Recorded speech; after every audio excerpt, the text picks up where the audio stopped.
வணக்கம் உறவுகளே. சமீபத்தில் ஒரு பெண் குழந்தையை பெற்றெடுத்த இளம் பெற்றோரை சந்திக்க நேர்ந்துச்சு. வாழ்த்துக்கள் சொன்னப்போ, எங்கங்க இந்த சொசைட்டியில் எப்படி இந்த பெண் குழந்தைய வளர்க்க போறேன்னு நினைச்சாலே பயமா இருக்கு. இப்போ வர நியூஸ் எல்லாம் பார்க்குறப்போ அவ்வளோ பயமா இருக்கு, என்ன பண்ண போறேன்னு தெரியல அப்படின்னு சொன்னாரு.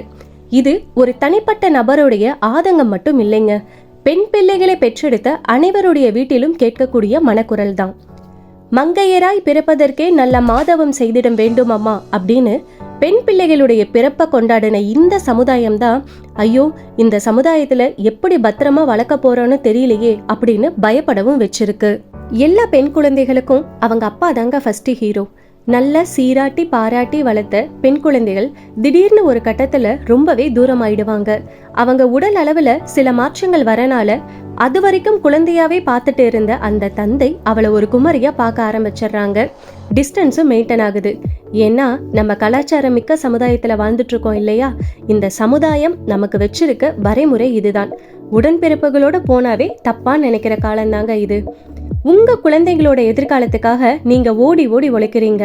ஆனா பிரசன்ட்ல உங்க குழந்தைகளுடைய வளர்ச்சி நிலைகள், அவங்க பண்ற சேட்டைகள், அவங்களுடைய திறமைகள்னு உங்களால பார்க்க முடியறதில்ல, அதை ரசிக்கவும் முடியறதில்ல, அவங்களோட தனித்துவத்தையும் உங்களால உணர முடியறதில்ல.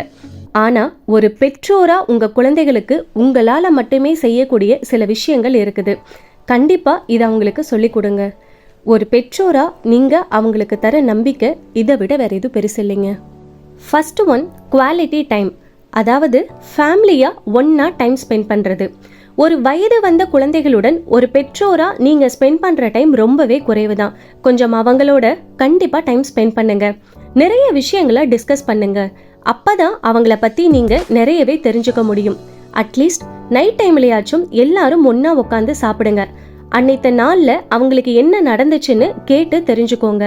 உங்க எக்ஸ்பீரியன்ஸும் ஷேர் பண்ணுங்க. அது மட்டும் இல்லைங்க, இந்த குவாலிட்டி டைம் அவங்களுக்குள்ள நல்ல மகிழ்ச்சியையும் நல்ல மெமரிஸையும் கண்டிப்பா கொண்டு வரும். Second thing, friendship circle. உங்க குழந்தைகளுடைய நட்பு வட்டாரத்தை தெளிவா தெரிஞ்சு வச்சுக்கோங்க. அவங்களுக்கு பிரைவசி கொடுக்கறது முக்கியம்தான், ஆனா அவங்களுக்குள்ள என்ன நடக்குதுன்னு கண்டிப்பா தெரிஞ்சுக்கோங்க. நம்ம ஃப்ரெண்ட்ஸ்லயே யார் நல்லவங்க யார் கெட்டவங்கன்னு சில சந்தர்ப்ப சூழ்நிலைகள்ல தான் நம்ம புரிஞ்சுக்க முடியுது. எல்லார்கிட்டயும் எப்படி பழகணும்னு நம்மளே பாக்குறப்போ நம்ம குழந்தைங்க யார்கிட்ட எப்படி பழகுறாங்க அப்படின்னு தெரிஞ்சுக்கிறது ரொம்பவே முக்கியங்க. நட்பு வட்டாரத்தை எப்படி அமைச்சுக்கணும், சிறந்த நண்பர்களை எப்படி தேர்வு செய்யணும், அவங்களை எப்படி மெயின்டைன் பண்ணணும் அப்படிங்கறத கண்டிப்பா சொல்லி கொடுங்க. Third thing, education. எல்லாருக்கும் கல்வி அவசியம். அதுலயும் பெண்களுக்கு கல்வியை விட பெரிய சொத்து எதுவும் இல்லை. ஸோ கல்வியோட முக்கியத்துவத்தை சொல்லி கொடுங்க. எஜுகேஷன்ல அவங்களுக்கு ஏற்படுற சந்தேகங்களை கேட்டு விளக்கம் கொடுங்க. ஒரு காலத்துல பெண் கல்வி எப்படி மறுக்கப்பட்டுச்சு, இப்போ கல்வியில பெண் சமுதாயம் எவ்வளோ முன்னேற்றம் அடைஞ்சிருக்கு அப்படின்னு அவங்களுக்கு சொல்லி கொடுங்க. இப்போ இருக்க ஜென்ரேஷன்லாம் பணம் சம்பாரிச்சா போதும், படிப்பு தேவையில்லை அப்படின்னு நினைக்கிறாங்க. ஆனா கல்வியோட முக்கியத்துவம் என்ன அப்படின்னு சொல்லி வளர்த்துங்க. ஃபோர்த் திங், கண்டிப்பா ஆண்களை பற்றி சொல்லி கொடுங்க. ஆண்களுடைய குணம் என்ன, அவங்கள நல்லவங்களை எப்படி அடையாளம் கண்டுபிடிக்கிறதுன்னு கண்டிப்பா சொல்லி கொடுங்க. உடன் பிறந்தவர்கள், சொந்தக்காரங்கள், நட்பு வட்டாரங்கன்னு நம்ம அதிகமா பழகக்கூடிய ஆண்கள் கிட்ட எப்படி நடந்துக்கணும், அவங்க எந்த மாதிரி நடந்துக்கிட்டா உடனே பேரண்ட்ஸ் கிட்ட சொல்லணும் அப்படிங்கிறதையும் சொல்லி கொடுங்க. ஏன்னா நம்ம டெய்லியும் பார்த்து பழகிற பல பேர் தான் இன்னைக்கு பசுத்தோல் போர்த்திய புலிகளா வலம் வந்துகிட்டு இருக்காங்க. ஃபிஃப்த் திங், லைஃபை பத்தி பேசுங்க.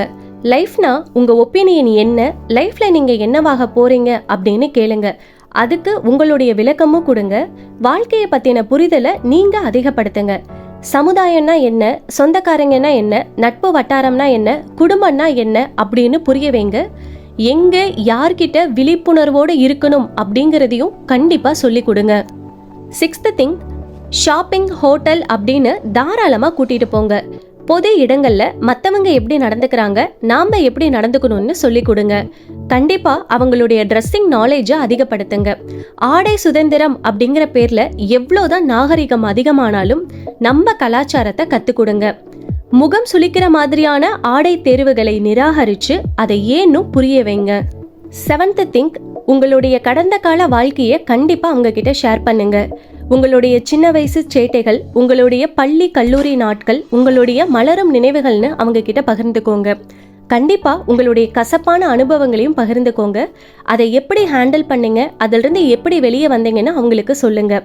இன்னைக்கு எப்படி இந்த நிலைமைக்கு வந்திருக்கீங்க, அடுத்து நம்ம ஃபேமிலி அடைய வேண்டிய இலக்கு என்ன அப்படிங்கிறதையும் தெளிவா எக்ஸ்பிளைன் பண்ணுங்க. ஏன்னா ஏதாவது ஒரு சூழ்நிலையில தன்னம்பிக்கை இழந்து நிக்கிறப்போ அவங்களுக்கு மேலும் துவண்டு போகாம எழுந்து ஓட வைக்கிறதுக்கு அது ஹெல்ப் பண்ணும். 8th திங்க், நல்லா புக்ஸை ரீட் பண்ண சொல்லிக் கொடுங்க. வாழ்க்கையை உணர்த்தக்கூடிய புத்தகங்களையும் வாழ்க்கையை கட்டமைக்கும் வழிகளை சொல்லக்கூடிய புத்தகங்களையும் ப்ரிஃபர் பண்ணுங்க. அதே சமயம் வெறும் ஏட்டு சுரக்காயா நிறுத்தாம நிறைய அனுபவங்களை ஏற்படுத்தி கொடுங்க. 9th திங்க், கண்டிப்பா ஒரு தற்காப்பு கலையை கத்துக் கொடுங்க. இது உடல் அளவிலையும் மனசளவிலையும் அவங்கள பலசாலியா உருவாக்கும். எந்த மாதிரியான பிரச்சனை வெளியில இருந்து வரும், அதை பார்த்து ஓடி ஒளியாம அதை எப்படி சமாளிக்கணும் அப்படின்னு சொல்லி கொடுங்க. ஒரு ப்ராப்ளம்னு வந்தா அதுக்கு எப்படி சொல்யூஷன் கொடுக்கணும் அப்படிங்கிறதையும் கண்டிப்பா சொல்லி கொடுங்க. 10th திங்க், இப்போ இருக்க காலகட்டத்தில் எல்லாத்துக்கும் அடுத்தவங்க கையவே எதிர்பார்த்துட்டு இருக்க முடியாது. ஆண்களை தான் வரணும் அப்படின்னு வெயிட் பண்ணிட்டு இருக்கக்கூடாது.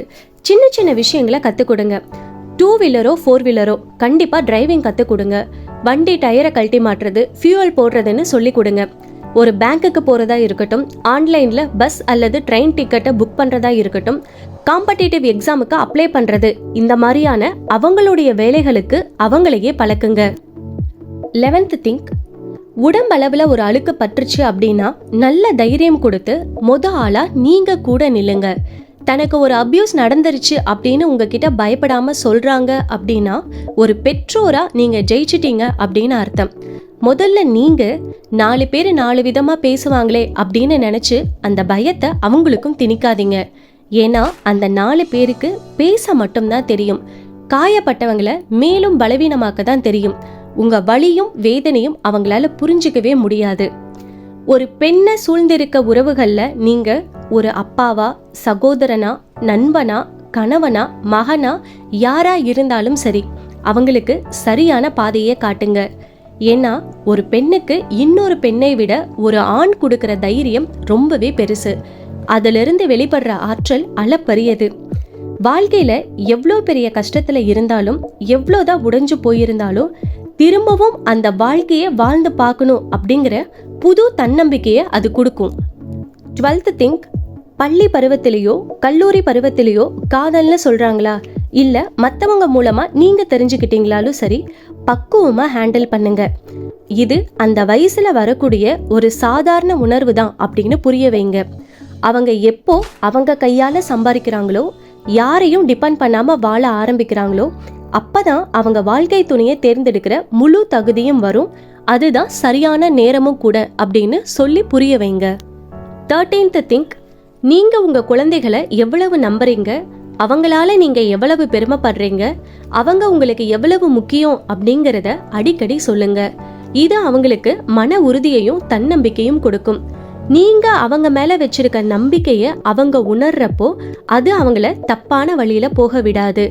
உங்க குழந்தைகளை மற்றவங்களோட கம்பேர் பண்ணாதீங்க. ஒவ்வொருத்தருக்குள்ளேயும் தனித்துவமான திறமைகள் இருக்கும். அதுல அவங்க ஜெயிக்கிறதுக்கு நீங்க பக்கபலமா இருங்க. அண்ட் லாஸ்ட் திங்க், இது எல்லாத்துக்கும் மேல முழு உதாரணமா நீங்க வாழ்ந்து காட்டுங்க. அது அவங்களை இன்னும் பண்பானவங்களா மாத்தும்.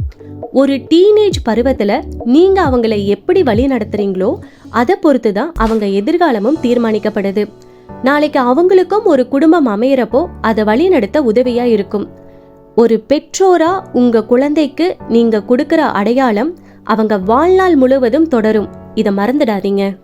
இந்த சின்ன சின்ன விஷயங்களை உங்க பேரண்டிங்ல கண்டிப்பா இன்க்ளூட் பண்ணுங்க. உங்க குழந்தைகளுடனான உங்க பாண்டிங் இன்னுமே ஸ்ட்ராங் ஆகும். வாழ்க்கை இன்னும் அழகா தெரியும். இந்த வீடியோ பிடிச்சதுன்னா கண்டிப்பா லைக் பண்ணுங்க. பேரண்டிங்கை பத்தியும் சொசைட்டியை பத்தியும் கமெண்ட் பண்ணுங்க.